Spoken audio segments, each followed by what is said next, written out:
Broiled Turkish rice pudding. Welcome to Ayşe's Lavender Kitchen.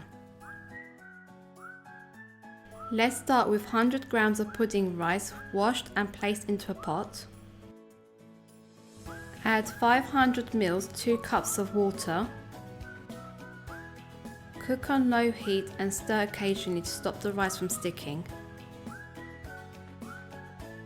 When the rice have cooked, add 1 litre of milk, 4 cups, and 1 teaspoon of vanilla extract. Cook on low-medium heat, occasionally stirring to prevent the milk from burning.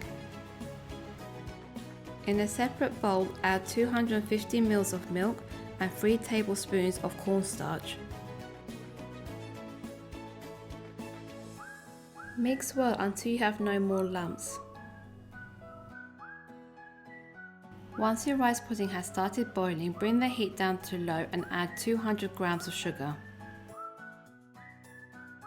Now add cornstarch milk mixture into your pot while stirring at the same time. Cook for another 2 minutes. Now pour your rice pudding into oven-proof dishes.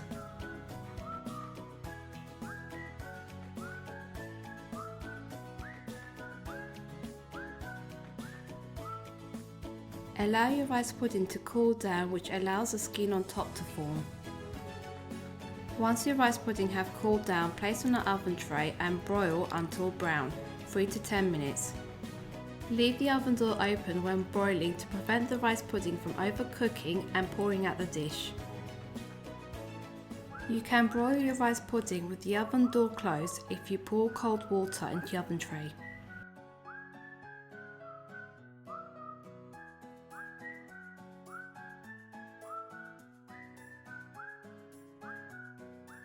Broiled Turkish rice pudding enjoyed with crushed hazelnuts and pistachio. Enjoy hot or cold, or sprinkle some ground cinnamon. If you enjoyed watching my video, hit that like button, don't forget to subscribe. Thank you for watching, hope to see you next video, bye for now.